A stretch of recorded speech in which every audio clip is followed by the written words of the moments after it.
Boa noite, meus irmãos. Graças e paz a todos. Muito bom nós estarmos aqui juntos para louvarmos ao Senhor, cantar hinos e cânticos espirituais e, acima de tudo, o momento mais sublime, não vou dizer mais importante, que todo ato de culto é importante, mas aquele mais esperado dos crentes que amam a Deus e amam a sua palavra, que é a exposição bíblica. Com isso, eu convido vocês a abrirem as suas Bíblias no livro do profeta Jonas. Nós vamos seguir a nossa exposição no livro do profeta Jonas, agora no capítulo 3. Nossa igreja tem avançado de maneira bastante contundente nos estudos bíblicos, né? A gente tem estudado aqui aos domingos a Epístola aos Efésios, o livro do profeta Jonas de maneira expositiva. Então, aproveitem, irmãos, aproveitem esses momentos para fazerem anotações, para irem para o texto com curiosidade e durante a semana meditarem sobre aquilo que foi exposto aos domingos, tem sido exposto, né? É importante essas pregações em série, porque nos ajuda a compreender o contexto em que certas partes da Escritura estão inseridas. Quando nós ouvimos um sermão de maneira isolada, mesmo que seja expositivo, nós perdemos muito do contexto em que ele está inserido. Quando nós pregamos de maneira em série, um livro todo, uma epístola toda, enfim, nós conseguimos compreender o desenvolvimento do raciocínio, da ideia do autor, o que ele está falando, não só o contexto histórico, cultural, essas coisas todas, mas também o contexto teológico, as argumentações que são expostas, o raciocínio elaborado, né, as aplicações que ele faz. Então, tudo isso é importante nessas exposições. É um desafio para o pregador, né, o pastor sabe disso, porque a gente não escolhe o texto, não dá para escolher o texto, né? Tem que pregar o que está seguindo. Então, se tem uma dificuldade no texto, a gente tem que enfrentá-la com honestidade, humildade, obviamente, para expor com fidelidade para os irmãos, né? Mas para a igreja é uma benção. Então, aproveitem essas exposições e sejam edificados por ela. Capítulo 3 de Jonas diz o seguinte: E veio a palavra do Senhor segunda vez a Jonas, dizendo: Levanta-te e vai à grande cidade de Nínive e prega contra ela a mensagem que eu te digo. Algumas versões diz que eu te disse. E levantou-se Jonas e foi a Nínive, segundo a palavra do Senhor. Ora, Nínive era uma cidade muito grande, de 3 dias de caminho. E começou Jonas a entrar pela cidade, caminho de 1 dia, e pregava, dizendo: Ainda 40 dias, e Nínive será subvertida. E os homens de Nínive creram em Deus e proclamaram um jejum, e vestiram-se de saco, desde o maior até o menor. Esta palavra chegou também ao rei de Nínive, e ele levantou-se do seu trono, tirou de si as suas vestes, e cobriu-se de saco, e sentou-se sobre cinzas, e fez uma proclamação que se divulgou em Nínive, pelo decreto do rei e dos seus grandes, dizendo: Nem homens, nem animais, nem bois, nem ovelhas provem coisa alguma, nem se lhes dê alimentos, e nem bebam água. Mas os homens e os animais sejam cobertos de sacos, e clamem fortemente a Deus, e convertam-se cada um do seu mau caminho, e da violência que há nas suas mãos. Quem sabe se voltará a Deus e se arrependerá, e se apartará do furor da sua ira, de sorte que não pereçamos? E Deus viu as obras deles, como se converteram do seu mau caminho, e Deus então se arrependeu do mal que tinha anunciado que lhes faria, e não o fez. Amém? Senhor, nós vamos meditar na sua palavra esta noite. Nos dê um coração atento, um coração humilde, nos dê ouvidos para ouvir, olhos para ver, Senhor, as verdades da Tua lei. Nós oramos como salmista: desvenda os nossos olhos, Senhor, para que contemplemos as maravilhas da Tua lei. Não nos deixe distraídos, não nos deixe, Senhor, ocupados com outras coisas, não deixe que o nosso pensamento também se desvie, mas que estejamos atentos às lições da Tua palavra. O Senhor é o nosso professor, o Senhor é o nosso mestre. E a Teu servo que vai expor a palavra, que o Senhor tenha misericórdia dele e o ajude, Senhor, a ser fiel àquilo que está escrito aqui na Sua palavra. Fique conosco, essa é a nossa oração em nome de Jesus. Amém. Eu não sei se eu já disse isso para os irmãos, mas eu sou um pouco nerd. Eu gosto muito de quadrinhos, de animes, de filmes, de ficção científica e coisas nesta natureza. Quando eu falo sobre isso, eu logo penso no meu herói predileto. Meu herói predileto é o Superman. Eu sei que existe uma briga, né, entre os seguidores da DC e os seguidores da Marvel, né? Hoje, principalmente por causa do cinema, das obras cinematográficas hollywoodianas, o pessoal pende mais para o lado da Marvel. Eu sou da era dos quadrinhos, em que a DC tinha maior preeminência. E o Superman sempre foi o meu herói favorito. E essa escolha que eu fiz não foi apenas por causa da super força que o Superman tem, da super força ou da sua visão de calor, invulnerabilidade, a capacidade que ele tem de voar nos prédios. O que mais me chama a atenção nesse personagem é a tentativa que o seu criador tinha em mente de criar um ser humano ideal. O Superman não é apenas um homem poderoso, ele representa o ser humano ideal. Este herói, no mundo dos quadrinhos, é uma espécie de semideus, ou quase um deus de fato, que habita entre os seres humanos, que vive entre eles. Alguns teólogos até fazem comparações com o Messias dos judeus. Um Deus que habita entre os seres humanos. Ele era alguém que tinha poder suficiente, o Superman tem poder, na verdade, suficiente, claro que isso de maneira mitológica, ficcional, mas ele tem poder suficiente para oprimir, para governar e até aniquilar toda a humanidade. Mas antes, ele acaba servindo ela. Ele acaba protegendo a humanidade contra os inimigos tão poderosos quanto ele, que tentam invadir a Terra para destruir os seres humanos. E quando eu lia ou assistia alguma coisa no passado, brincadeira, eu faço isso até hoje, coisas relacionadas ao Superman e as suas aventuras, as aventuras que ele se envolvia, algo nele me chamava muito a atenção. Você já parou para pensar porque o Superman nunca matou o Lex Luthor? Já parou para pensar? Que ele sempre tinha que lidar com o mesmo problema durante todas as histórias. Ele pegava o Lex Luthor, mas nunca matava o Lex Luthor. E eu ficava com isso na mente. Por que ele não mata? Por que ele não destrói com ele logo e resolve o problema da sua cidade? Ou de boa parte das confusões em que o seu povo estava envolvido, que a humanidade estava envolvida? E a resposta é simples. Superman possuía um grau de moralidade muito elevado. Ele achava que matar os seus inimigos era se assemelhar a eles, era fazer as mesmas coisas que ele fazia. Então, de certa forma, a gente pode afirmar que ele, lá no fundo, ele acreditava que um dia o Lex Luthor podia mudar. Ele acreditava que os seus inimigos podiam, de alguma maneira, repensar sobre a sua vida de crime e voltar a viver como um ser humano comum, como um ser humano normal.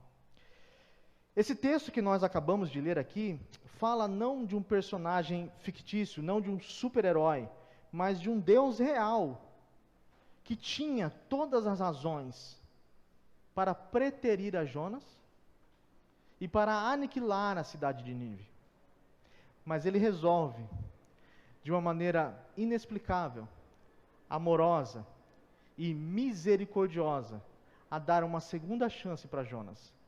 E uma segunda chance para a cidade de Nínive. E é sobre isso que nós vamos falar aqui. Essa passagem, ela nos ensina de maneira geral sobre a revelação da misericórdia de Deus em dar uma nova chance àqueles a quem nós diríamos de alguma forma, ou até com toda a certeza, que não eram dignos de receber uma nova oportunidade. Mas deixe-me explicar algumas coisas antes de entrarmos propriamente dito nas divisões da passagem. Nós vimos até aqui, nas outras exposições, a ordem que Deus a Jonas de pregar na cidade de Nínive, a sua desobediência nacionalista. Nós vimos que ele desobedeceu a ordem porque ele era um judeu nacionalista, acreditava que a salvação pertencia apenas a Israel e não a nações pagãs, principalmente nações que eram inimigas diretas de Israel, como Nínive, que era a capital da Síria, que havia feito muitas incursões dentro das terras de Israel, matado de maneira violenta homens, mulheres e crianças. Por isso, então, Jonas prefere desobedecer a Deus e fugir para Tarsis, cidade completamente na sua direção diferente de Nínive. Esse texto, nós vimos também o castigo de Jonas, quando Deus orienta de maneira direta que os marinheiros lancem Jonas no mar. Vimos como de maneira miraculosa Deus envia um grande peixe para abocanhar Jonas e preservá-lo durante 3 dias e 3 noites no ventre do peixe. E vimos também o arrependimento de Jonas, quando percebeu que a única opção que lhe restava era clamar a Deus, pedindo misericórdia, pedindo ajuda. Deus ouve então a oração dele e faz com que o peixe vomite ele na areia. E aqui é agora Deus novamente chamando Jonas, recondicionando Jonas, revocacionando Jonas para pregar a cidade de Nínive, conforme a ordem que ele já havia dado. Esse texto, como eu citei para os irmãos, fala sobre a misericórdia de Deus. Mas os irmãos vão observar que o texto não cita nenhuma vez a palavra misericórdia. Nós inferimos isso pelas ações de Deus que são realizadas na passagem, dando uma segunda chance para Jonas e levando uma palavra de arrependimento também para uma cidade que não merecia a salvação, assim como nenhum de nós merece, assim como ninguém merece. Deus envia então um profeta para proclamar a salvação a uma nação completamente avessa às verdades de Deus, às promessas, à aliança que foi feita diretamente com Israel. Nós percebemos que Deus é um Deus misericordioso pelas ações, mas vamos ver aqui de maneira direta, quando Jonas diz no capítulo 4, no verso 2, na parte B do versículo, quando Jonas reclama para Deus por Deus ter perdoado Nínive, ele diz assim: pois sabia que és Deus compassivo e misericordioso. Então nós inferimos por uma exegese aqui, comparando o texto com o texto, que o texto de alguma maneira, que a passagem de alguma maneira fala sobre a misericórdia de Deus, dispensada primeiramente ao seu profeta e a Jonas, e depois aos ninivitas. Como eu disse, isso está registrado nos versículos seguintes. Nós vamos ver aqui, irmãos, dos versos 1 a 3, a misericórdia de Deus revelada na renovação do profeta Jonas. A misericórdia de Deus revelada na renovação do profeta Jonas. Percebam no verso 1 que a Bíblia diz o seguinte: e veio a palavra do Senhor.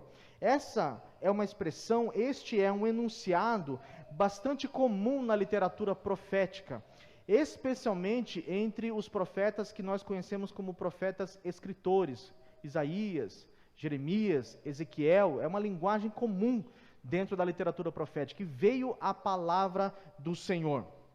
Quando nós vemos uma passagem como essa, nós devemos entendê-la dentro do seu contexto histórico, para nós não tomarmos para nós, acreditando que Deus ainda fala da mesma forma como falava nesse período aqui, diretamente com os profetas. Quando nós olhamos, por exemplo, para Hebreus capítulo 1, verso 1, o autor dos Hebreus diz claramente isso, que Deus, no passado, falava de várias maneiras, de várias formas aos nossos pais, aos pais judeus, pelos profetas. Mas hoje, Ele nos fala por intermédio do Seu Filho, que é, obviamente, a palavra de Deus, o verbo de Deus. O verbo encarnado, o Filho de Deus que apareceu há 2000 anos atrás em forma humana, mas hoje o verbo registrado, o verbo escrito, que é a palavra de Deus que nós temos diante de nós e que nós estamos estudando aqui. Então, quando nós falamos e veio a palavra do Senhor, nós temos que entender dentro desse contexto.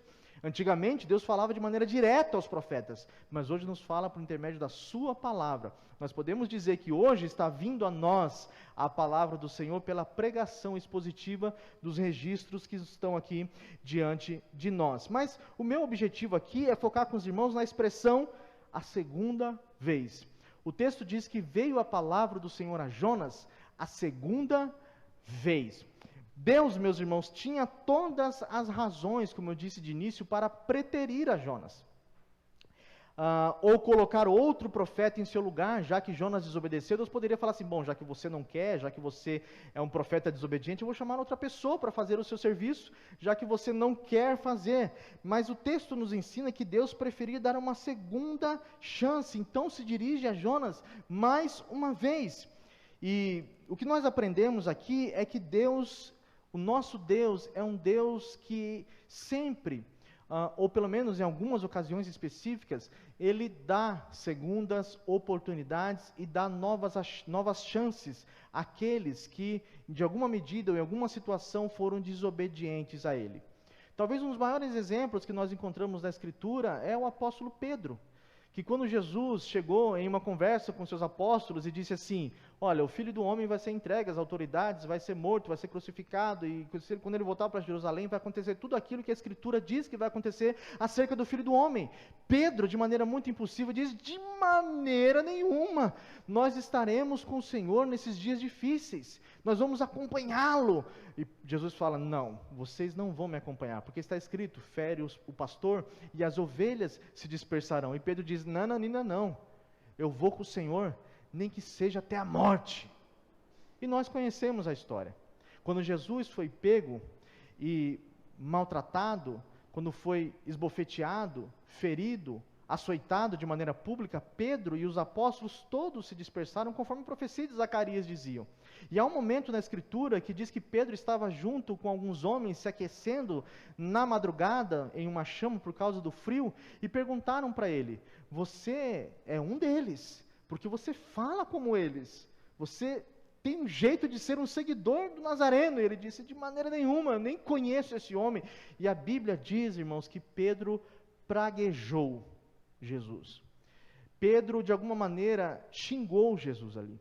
Pedro usou palavras de baixo calão para se dirigir a Jesus. E o texto diz então que se cumpre a palavra do Senhor, Pedro, você vai me negar 3 vezes e o galo vai cantar. Quando Pedro nega, então ele ouve o galo cantar e a Bíblia diz que ele se entristece muito por saber que naquela ocasião o Senhor tinha toda a razão em dizer que ele ia negá-lo. Bom, quem gostaria de ter um discípulo como Pedro, um covarde, alguém que não tem coragem de seguir a ele, seguir o Messias e levar a sua fidelidade, a sua fé até as últimas consequências? Todos nós aqui talvez iríamos preterir a Pedro, dizer assim, não, esse não merece estar junto com os 12. Pedro estava quebrado, envergonhado, humilhado, a culpa o corroía o tempo todo por ter negado ao seu Salvador. E é interessante, meus irmãos, que Jesus, quando ressuscita, as mulheres que vão no sepulcro para untar, para ungir, para perfumar o corpo de Jesus, conforme era costume dos judeus, elas se deparam com o sepulcro aberto e o Senhor aparece para elas dizendo, olha, eu ressuscitei e tudo mais, os irmãos conhecem a história.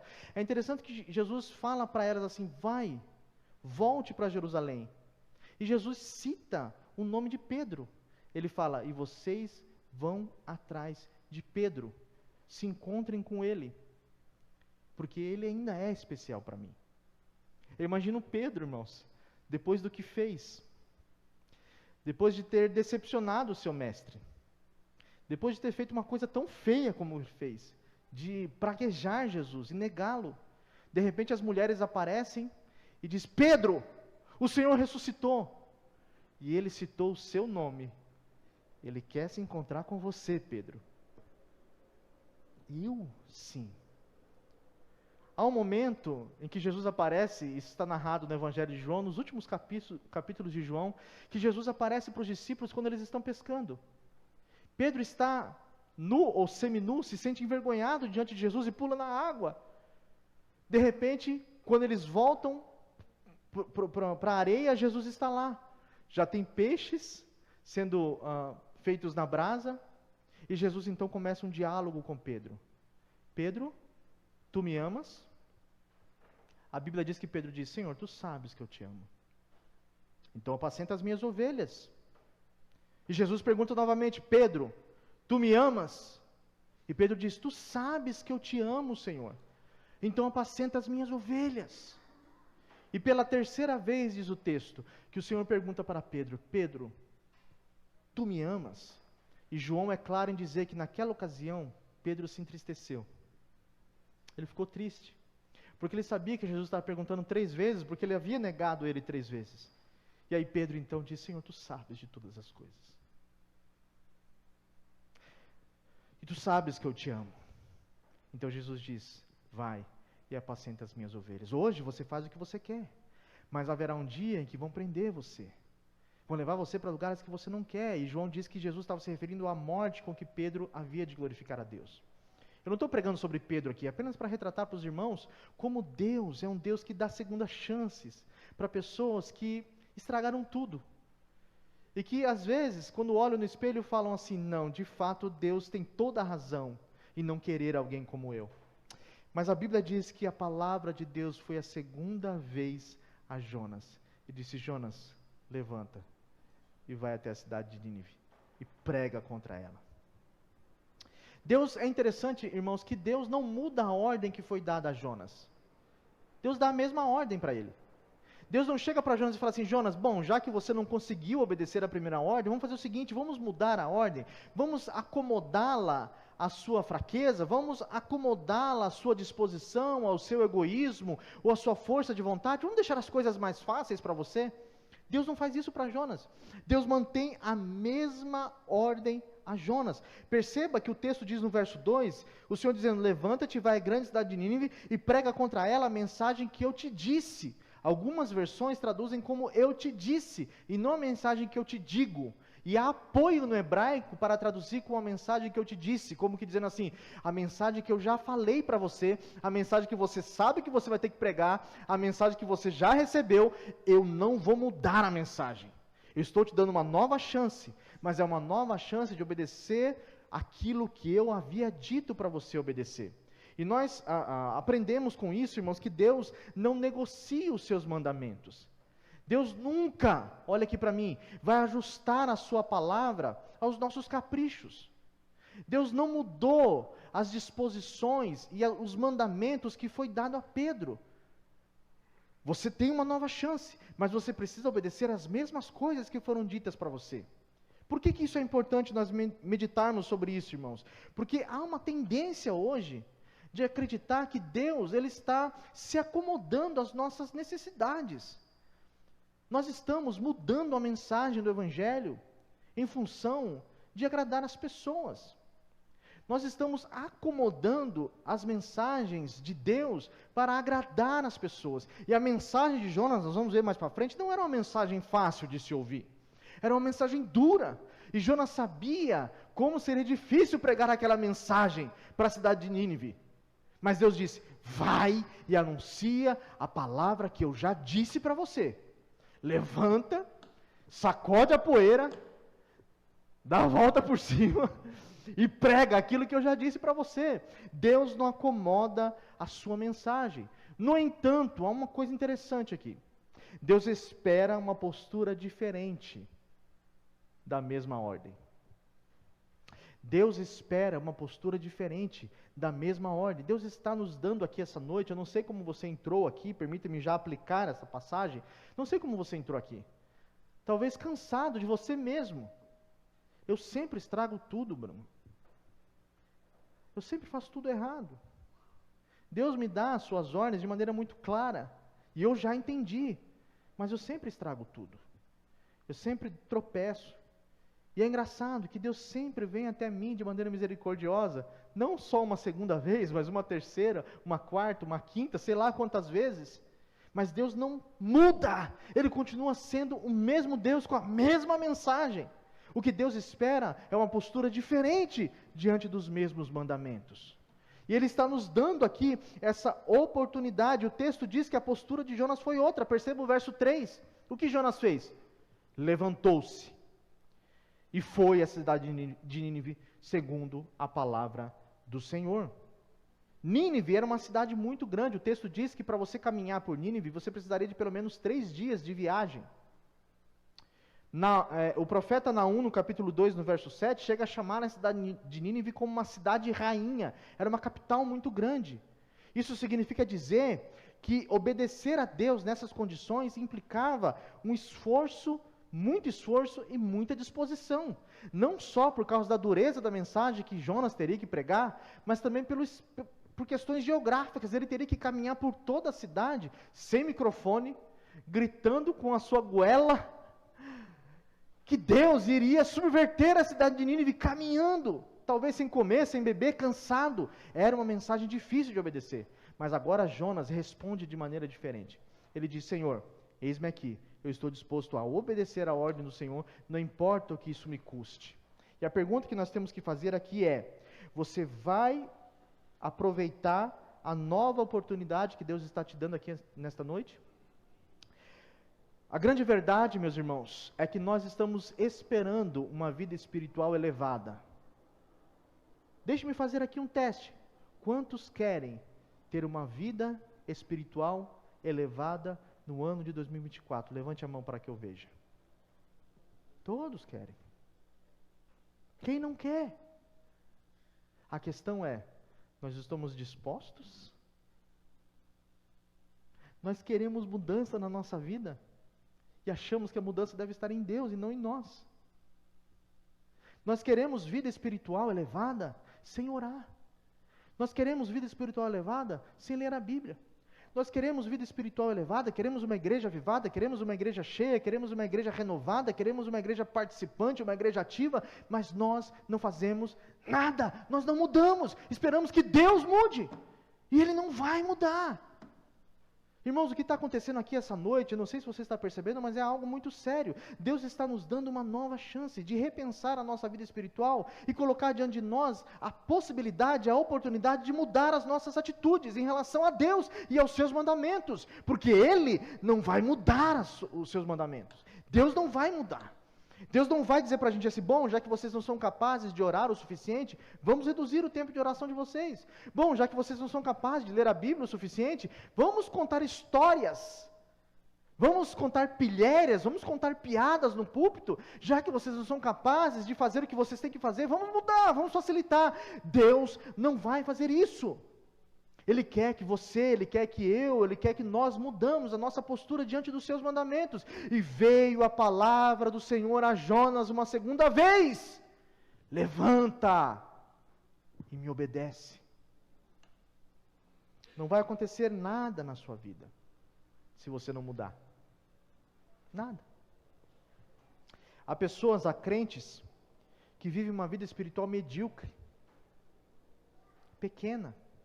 Eles não saboreiam, eles não se alegram com as verdades do Evangelho, eles não têm prazer no Evangelho, porque já estão tão distantes, tão desobedientes, já fugiram para Tarsis, de maneira tão distante, que eles não têm mais prazer, e eles estão esperando que alguma coisa aconteça. Não vai acontecer. Você precisa estar disposto a mudar, diante dessa nova oportunidade que Deus está te dando aqui. Eu não sei, talvez você tenha cometido pecados ocultos no seu coração. Talvez você tenha praticado certas coisas na sua vida que você sabe que são desagradáveis a Deus. Você precisa parar. Porque Deus está te dando uma nova oportunidade essa noite. Não rejeite essa oportunidade. Chore como Pedro. O texto diz, irmãos, voltando aqui a Pedro, que quando Jesus foi pego e levado para ser crucificado, o texto diz que Jesus olhou para Pedro. Imagine a cena. Quando Jesus, com o rosto desfigurado, depois de Pedro ter negado, Jesus passa sendo levado pelos soldados, de repente ele olha para Pedro. O olhar de Jesus, Jesus não precisa dizer nada, Pedro desabou. E Deus está olhando para nós aqui essa noite. O que você vai fazer com essa oportunidade que Deus está te dando, essa nova oportunidade? O texto também diz, meus irmãos, a partir do verso 4, que a misericórdia de Deus também é revelada não só a Jonas, mas é revelada também à cidade de Nínive. A misericórdia de Deus é revelada na proclamação. Isso vai do verso 4 ao verso 9. Perceba que a proclamação de Jonas era uma proclamação ameaçadora. A mensagem de Jonas era curta, tinha cerca de 6 palavras, mas era uma mensagem pesada. Era uma mensagem de juízo. 40 dias e Nínive será subvertida. A expressão 40 dias aqui indica para nós que Deus tem um limite de paciência. Irmãos, Deus tem um limite de paciência. Ainda em 40 dias, Deus dá um prazo. Se em 40 dias vocês não acertarem a vida de vocês, Nínive será subvertida. A palavra subvertida aqui, no hebraico, ela é a mesma palavra que foi usada para se referir à destruição que Deus causou nas cidades de Sodoma e Gomorra. Deus ia fazer com Nínive o mesmo que ele fez com Sodoma e Gomorra. Exterminar a cidade, obliterar a cidade. Nós não sabemos se seria com chuva de saraiva, mas Deus ia subverter a cidade. A palavra literalmente aqui significa colocar a cidade de cabeça para baixo, fazer uma muvuca, chacoalhar Nínive, se eles não se arrependessem em 40 dias. Porque Deus tem um limite de paciência. E uma lição importante que nós aprendemos aqui, talvez nós não estejamos acostumados, é que o Deus da Bíblia, Yahvé, é um Deus que faz ameaças para que o seu povo se arrependa dos seus pecados. Deus nem sempre chega numa lufada de ar, meus irmãos. Deus às vezes chega de maneira ameaçadora, de maneira dura, de maneira pesada, com mensagem de juízo. Hoje nós vemos, quando nós passamos nos faróis de São Paulo, reverendo, nós vemos jovens com faixas dizendo Jesus te ama, né? Alguns colocam na cabeça 100% Jesus. Na Bíblia nós não encontramos isso. Na Bíblia nós encontramos Jonas dizendo, se arrependam, porque senão Deus vai destruir vocês. Ah, mas isso é coisa do Antigo Testamento. Nananina, não. Qual era a mensagem dos apóstolos do Novo Testamento? Arrependei-vos. Qual era a mensagem de João Batista? Arrependei-vos. Qual era a mensagem de Jesus? Arrependei-vos. Nenhum deles disse Jesus te ama. Nenhum deles, todos eles diziam, se arrependam dos seus pecados. Alguns deles chegavam até, desculpe a palavra, mas até ofender os seus ouvintes. Raça de víboras, serpentes, surucucu, caninana. Né? Eu não sei se ele falou os nomes das serpentes, mas ele falava palavra pesada, duras, ameaçadoras. Porque a palavra de Deus é ameaçadora. Deus, talvez a mensagem mais ameaçadora da Escritura seja essa: Deus é santo.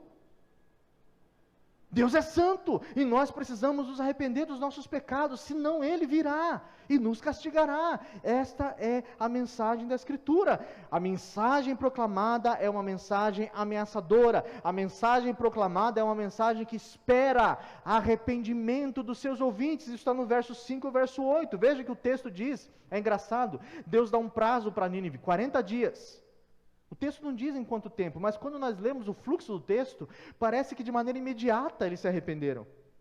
Parece que enquanto Jonas estava pregando, as pessoas já começavam a se jogar cinzas na cabeça, a rasgar as suas vestes, se vestir de pano de saco e se arrepender de maneira imediata à pregação de Jonas. Porque Deus espera que o seu povo, ou aqueles que ouvem a sua pregação de maneira imediata, se arrependam. O texto diz no verso 5, e os homens de Nínive creram em Deus. Irmãos, quando nós lemos a história de Jonas, a gente já pensa assim, o maior milagre que já aconteceu, pelo menos nessa narrativa aqui, é um homem ficar dentro do ventre de um grande peixe durante 3 dias e 3 noites. Esse é o grande milagre, mas na verdade não é. O grande milagre é um homem pregar uma mensagem como essa, dura, uma mensagem curta, de juízo, e uma cidade inteira se converter. O texto diz que todos os homens aqui, se vestiram de pano de saco, sentaram nas cinzas, começavam a clamar, proclamaram um jejum. O texto diz que chegou a notícia até o rei. A gente não sabe se Jonas foi pregar para o rei, mas de alguma maneira, algum súdito do rei chegou lá e falou: rei, entrou um homem aqui na cidade. Jonas talvez tivesse vestido como os profetas se vestiam, com vestes de animal, não sei, mas ele está caminhando, gritando, ainda em 40 dias, e Nínive será subvertida, e todo mundo está se arrependendo, está acontecendo um rebuliço na cidade, de uma maneira miraculosa. O próprio rei acolhe a mensagem de Jonas, e ele faz um edito, ele faz uma proclamação, para que nenhum homem se alimente, para que nenhum homem coma nada, para que todas as pessoas da cidade se vistam de pano de saco, se sentem em cinzas, nem os animais estavam autorizados a comer. Uma cidade inteira se arrependeu por causa da mensagem proclamadora da mensagem de juízo de Jonas, e um milagre acontece. O que nós aprendemos com isso? Que nós não precisamos mudar a mensagem do Evangelho. Nós precisamos parar com isso, de achar que para as pessoas se converterem, a gente precisa ser doce com elas. Tem até uma frase, se eu não me engano, essa frase do reverendo Augusto Nicodemos, ele diz assim: não se preocupe se as pessoas se ofenderem com a sua pregação. Ora, elas ofendem a Deus o tempo todo. E a gente não quer ofendê-las. Nós queremos ser bonzinhos. Mas veja que mensagem dura. E ainda assim, o povo se arrependeu. A mensagem dos apóstolos não era dura, como eu falei. E a pregação de Pedro, na primeira pregação dele, no registro de Atos dos Apóstolos, mais de 3.000 almas se converteram. Irmãos, se nós dermos cinzas para as pessoas, se nós dermos entretenimento para as pessoas, para elas continuarem na igreja, nós vamos ter que continuar dando essas coisas para elas. Vamos pregar a mensagem do Evangelho, como ela é, mesmo que seja dura, mesmo que entristeça as pessoas. Há uma tristeza que é uma tristeza segundo Deus, que é uma tristeza que produz arrependimento. Veja, eles não fizeram festas com a mensagem de Jonas, eles não soltaram fogos, eles não celebraram, eles não comemoraram, muito pelo contrário. O texto diz que eles se vestiram de pano de saco, que era um costume, não só do antigo Israel, mas de culturas antigas, de demonstrar humilhação, humildade, de vergonha. Nós estamos pecando contra Deus. Irmãos, cá entre nós, isso é arrependimento de verdade, isso é avivamento de verdade. Avivamento não é bater de mãos, não é bater de pés. Avivamento não é levantar as mãos, apesar de tudo isso ser muito bom. Avivamento é quando uma lágrima de arrependimento brota nos nossos olhos, e a gente diz: pequei contra ti, e contra ti somente pequei, e fiz o que era mal diante dos seus olhos. Como o filho pródigo diz: Senhor, eu não sou digno nem de ser chamado teu filho, faça com que eu seja apenas um dos seus jornaleiros. Essa é a postura que Deus espera de nós. E essa misericórdia de Deus, meus irmãos, também nós entendemos pelo texto que não é uma obrigação de Deus. Deus não tem obrigação de ser misericordioso conosco. E o rei reconhece isso, ele diz: vamos nos arrepender. Quem sabe? Veja no verso 9, ele diz: quem sabe Deus se voltará para nós. É uma expressão semelhante ao que Jeremias diz em Lamentações 13:29. Ele diz assim para Jerusalém: Jerusalém, põe a sua boca no pó.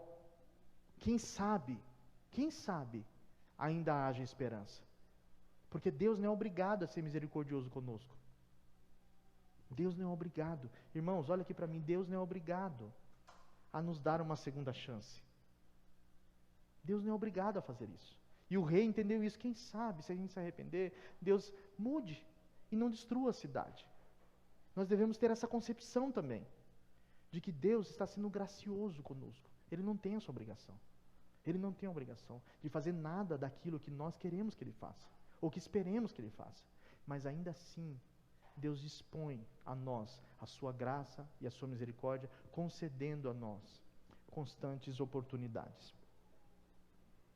Hoje se tem uma concepção de Deus, como se Deus fosse um servo das pessoas. Expressões como: coloque Deus na parede, profetize, declare, tome posse. São expressões que as pessoas acostumaram, que torna Deus, na verdade, um gênio da lâmpada. Chegue na igreja, esfregue a Bíblia 3 vezes e um milagre vai acontecer, tudo vai dar certo na sua vida. Eu não sei onde aprendem essas coisas.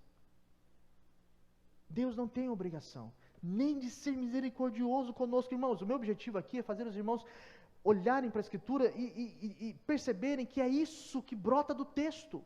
Um Deus que não tinha obrigação nenhuma de dar a chance para Jonas e de perdoar essa cidade tão corrupta e tão maldosa.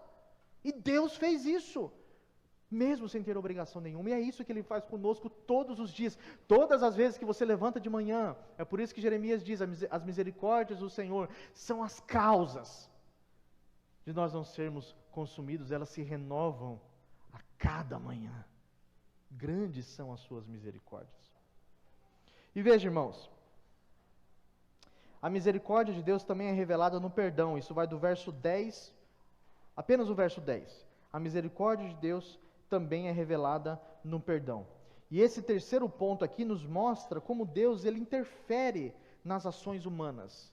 Deus não é um Deus relojoeiro, como o século XVIII, o século XIX pregou a respeito de Deus, como se Deus fosse impassível. O texto nos ensina aí 3 coisas nesse último verso. Primeiro, ensina que Deus vê, ensina que Deus sente e ensina que Deus muda. Eu vou explicar para os irmãos. Deus vê, Deus sente e Deus muda. Bruno, você está falando que Deus muda? Eu já vou explicar isso para que vocês entendam melhor. Veja, no verso 10, na parte A, diz que Deus viu o arrependimento de Nínive. Deus viu o que eles fizeram. Isso significa dizer que Deus vê. E é exatamente isso que Jesus diz em Mateus capítulo 6, verso 6, quando ele fala: Tu, porém, quando orares, entra no teu quarto e, fechada a porta, orarás a teu pai que vê em secreto, e orarás ao teu pai em secreto, e teu pai que vê em secreto, ele te recompensará. O Salmo 34, verso 15 diz assim: Os olhos do Senhor repousam sobre os justos e os seus ouvidos estão abertos ao seu clamor. As pessoas, quando você peca, talvez elas possam não acreditar no seu verdadeiro arrependimento, porque Deus vê quando você está fingindo arrependimento. É por isso que o profeta Joel diz assim: rasguem os vossos corações e não as vossas vestes. Porque o judeu, quando ele estava querendo demonstrar sua humilhação e humildade, ele rasgava as vestes, mas o coração não estava rasgado coisa nenhuma. Então Deus conhece quando nós estamos arrependidos de verdade. E nós podemos enganar qualquer pessoa. Na verdade, cá entre nós, é fácil enganar as pessoas. As pessoas veem apenas um aspecto externo de quem nós somos. Mas não há como enganar um Deus, irmãos, que, de maneira metafórica, tem 7 olhos como chamas de fogo. Como ele disse através do profeta Samuel: vocês, homens, olham a aparência, mas eu, Senhor, olho o coração. Eu sei, eu sondo os corações. Eu sei quem de fato está arrependido e quem não está. Eu sei quem está num culto como esse, ouvindo uma mensagem como essa, está dizendo: eu preciso me arrepender de verdade. E aqueles que estão bocejando, aqueles que estão mascando um chiclete pensando em terminar o culto e assistir o resto do Faustão. Eu nem sei se passa Faustão ainda. Mas a grande verdade é que Deus conhece o nosso coração, nós não podemos enganar a Deus. Deus vê. E Deus também sente. A parte B do versículo diz que Deus se arrependeu do mal. Ele sente quando nós nos arrependemos. Perceba, irmãos, Deus não é uma coisa, Deus não é uma energia, Deus não é um ser impassível, Deus não é um objeto. Deus é um ser pessoal, Ele tem vontade, intelecto, emoções. Deus se comove conosco, se alegra quando nós acertamos e se entristece quando nós erramos. Não é isso que o apóstolo Paulo diz nas suas epístolas, quando fala assim: não entristeçais o Espírito Santo de Deus, que vocês foram selados por eles. Não entristeçam o Espírito Santo. Ele usa essa expressão, esse enunciado, de maneira proposital, para dizer: vocês entristecem a Deus com a maneira como vocês vivem. Irmãos, nós nos preocupamos tanto quando nós entristecemos alguém que nós amamos, a esposa, o marido. A gente não gosta de entristecer as pessoas. Nós também devemos ter a mesma comoção quando nós percebemos que entristecemos a Deus. Deus se entristece. Há inumeráveis versículos que dizem, por exemplo, Números capítulo 23, 19, apesar de Números 23, 19 dizer que Deus não é homem para que minta, nem filho do homem para que se arrependa, porventura tendo ele prometido não fará, ou falado não cumprirá, o texto nos diz que Deus se arrependeu do mal, que havia dito que faria com Nínive. E quando nós olhamos para essa expressão arrependimento, nós temos que observar que esse arrependimento não é arrependimento como nosso arrependimento, um arrependimento ligado a um ato pecaminoso. Eu fiz uma coisa errada e eu me arrependo do meu pecado, como se Deus tivesse dito ou feito alguma coisa errada em relação a Nínive ou até mesmo a Jonas. Não é esse tipo de arrependimento. Nós chamamos isso na teologia de hebraísmo. É uma espécie de figura de retórica ou figura de linguagem que os hebreus usavam. Nós chamamos também de antropopatismo ou antropomorfismo. Nesse caso, o antropopatismo, que o autor está atribuindo sentimentos humanos a Deus aqui, para dizer que Deus se arrependeu. Uma tradução mais ideal seria: Deus sentiu pesar no seu coração em algumas passagens, ou sente tristeza no seu coração. Deus, em alguma medida, e aí é o nosso terceiro ponto nesse último versículo, Deus muda. Mas veja, Deus não muda no seu propósito. Deus muda em relação às ações das suas criaturas. Nós não gostaríamos, observe isso, de um Deus que não mudasse quando nós mudássemos. Imagina só, Deus diz assim: eu vou te castigar porque você está errado. Aí eu pego e falo assim: tá bom, Senhor, eu vou parar de viver em pecado. E Deus fala: não, eu não posso mudar mais, agora eu vou ter que te castigar mesmo que você esteja arrependido. Não! Deus muda nesse sentido. Se você se arrependeu, é o que eu falei no princípio, se as nossas ações mudarem, Deus também mudará em resposta às nossas ações. E é isso que o texto está dizendo, que Deus, quando diz que Deus se arrependeu do mal. Veja o que diz aí, abra sua Bíblia comigo, abra aí, acompanhe comigo. Jeremias capítulo 18, verso 7 e verso 8, eu já estou encerrando. Jeremias capítulo 18, verso 7 e verso 8. Veja o que o texto diz. Acompanhe essa passagem comigo. Esses versículos aqui de Jeremias deixam bem claro isso que eu estou dizendo para os irmãos.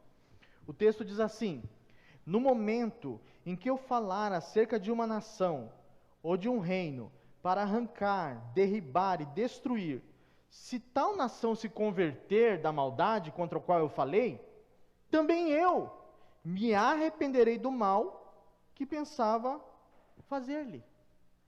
Então o texto está mostrando que Deus muda de maneira ontológica. Deus não muda em seu caráter, Deus não muda em sua essência, Deus muda em seus princípios, como eu falei, os seus mandamentos são imutáveis, mas Deus muda em relação às nossas respostas. Se nós não nos arrependermos, o castigo vem, mas se nós nos arrependermos, Deus agirá com misericórdia, porque Ele é um Deus misericordioso. Deus seja louvado por essa verdade, Deus seja exaltado por essa verdade. Imagine se Deus não mudasse, quando nós de fato nos arrependêssemos. Primeiro erro, casa caiu, varão, varoa, errou, já era. Mas graças a Deus, que Deus responde quando nós mudamos as nossas atitudes. Deixe-me fazer algumas aplicações para encerrar. Como você reage às advertências divinas? Como você reage às broncas que Deus te dá? Eu me lembro de uma criança, filha, na verdade, de um pastor amigo meu. Eu tinha uma cachorrinha cujo nome era Tchuca. E essa cachorrinha era minha sapeca. E essa criança foi brincar com a cachorrinha não queria brincadeira com ela. E a criança foi e maltratou a cachorra. Puxou os cabelos da cachorra, a cachorra gritou e fez enfim. E aí o pai dela brigou com a criança e falou assim, brigou com a criança e falou assim: por que você fez isso com a cachorrinha? E a criança disse: não fui eu. Aí todo mundo tinha visto que tinha sido a criança. E ela disse: não fui eu. E esse pastor amigo meu disse assim: não minta. Foi você que fez isso? E a criança estufou o peito: não fui eu. Aí ele pegou, começou a ficar bravo, como todo pai, né? Começou a ficar bravo. Eu vou perguntar mais uma vez: foi você que maltratou a cachorra? E ela olhou bem nos olhos do pai e disse assim: não fui eu. Eu achei, irmãos, assustador aquilo. Como ela sustentou uma coisa que todo mundo tinha visto. Ela sustentou que não tinha sido ela, mesmo todo mundo sabendo que tinha sido ela. Quando eu olhei para aquilo, eu pensei assim: esse sou eu. Esse sou eu. Muitas vezes, diante das advertências divinas. Deus briga comigo, sabe o que eu faço? Eu fico bravo. Mas espera, mas não foi bem assim não, do jeito que o senhor está falando. Quando é coisa no casamento, foi ela. Ou foi ele. Calma lá. Calma lá, eu fico bravo, eu acho que estou certo, eu acho que tenho as minhas razões. Como nós reagimos diante das advertências divinas? Não é melhor? A palavra arrependimento, tanto no hebraico quanto no grego, tem a ideia de concordar com a pessoa. É dizer assim: Senhor, o Senhor está certo. É o que Davi diz: seja sempre Deus verdadeiro e todo homem mentiroso. Eu estou errado, e o Senhor está certo. Tenha misericórdia de mim. É isso que Deus espera de nós. Como você tem reagido às advertências divinas? Como você tem reagido sermão após sermão aqui na igreja? Sermão após sermão. Tem crente que é igual aquelas mulheres que Paulo fala nas suas cartas. Ouve, mas nunca chega ao conhecimento da verdade. Deus briga o tempo todo com essa pessoa continua dizendo, não fui eu estou certo. São eles que estão errados. Para com isso, é hora de se humilhar diante da potente mão de Deus. E no seu tempo, Ele te exaltará, Ele vai te vindicar. Se arrependa dos seus pecados. Deus está te dando uma nova chance, mas Deus tem também um limite de paciência. Ainda 40 dias e Jonas será subvertido. Segundo, não espere ações diferentes de Deus quando você não muda. As ações de Deus sempre serão proporcionais às nossas. Deus não é injusto, irmãos. Deus não castiga ninguém de graça, do nada. Ele castiga sempre de maneira proporcional. Então não espere outra coisa de Deus. Depois, não reclame quando Deus te disciplinar, ou quando Deus nos disciplinar. E eu encerro dizendo o seguinte: talvez você tenha entrado aqui essa noite e tenha essa semana, ou esse mês, ou talvez na sua carreira cristã, falhado miseravelmente. Talvez o seu pecado tenha sido grave. Talvez você tenha dito para você mesmo, eu não tenho mais jeito, para mim não tem mais jeito. Eu já tentei tantas vezes, Bruno, eu sempre tropeço. Talvez, como eu disse, você olha no espelho pela manhã e diz assim, não, eu acho que nem vou para a igreja porque não tem mais jeito para mim. Eu falhei, eu desobedeci. Talvez esteja dizendo assim, eu fiz de novo. Estraguei tudo de novo. E aquele relacionamento gostoso que você tinha com Deus, lembra quando você orava e parecia que o céu estava aberto? Hoje os céus estão de bronze. Você não tem mais aquele prazer que você tinha. A alegria foi embora. A alegria da salvação que Davi descreve no Salmo 51. Todas essas coisas se perderam porque você falhou. Você está caído, está envergonhado, está cansado, está entristecido, não com as pessoas, com você mesmo, porque você não consegue mais. Eu tenho uma notícia para você. O Deus da Bíblia é um Deus misericordioso. É um Deus que está te dando mais uma chance nesta noite. Levanta-te. O que você está fazendo aí na caverna? O que você está fazendo aí? Você não está pregando, você não está cantando, você não está evangelizando, você não está orando. O que você está fazendo aí? Senhor, eu estou cansado. Falei de novo. Levanta-te. Levanta-te. Pegue a sua espada. Pegue o seu escudo. E se levanta. Mas eu estou fraco, Bruno. Pois então Deus vai te levantar. Porque a misericórdia de Deus triunfa. Glória a Deus. Triunfa sobre o juízo. O que nós merecemos, irmãos, é a mão pesada de Deus. Mas nesta noite, como um pai, Ele vem até você, Ele vem até mim, e diz assim, não importa o que você fez, não importa quão fraco você seja, quão cansado você esteja, levanta-te e prega, porque eu vou te dar frutos, eu vou te dar bons resultados, mas levanta-te, não fique cabisbaixo. Deus não quer ver você cabisbaixo. Levanta e prega. Desfrute nesta noite da misericórdia de Deus. Que Deus nos ajude, que Deus nos abençoe. Amém. Pastor.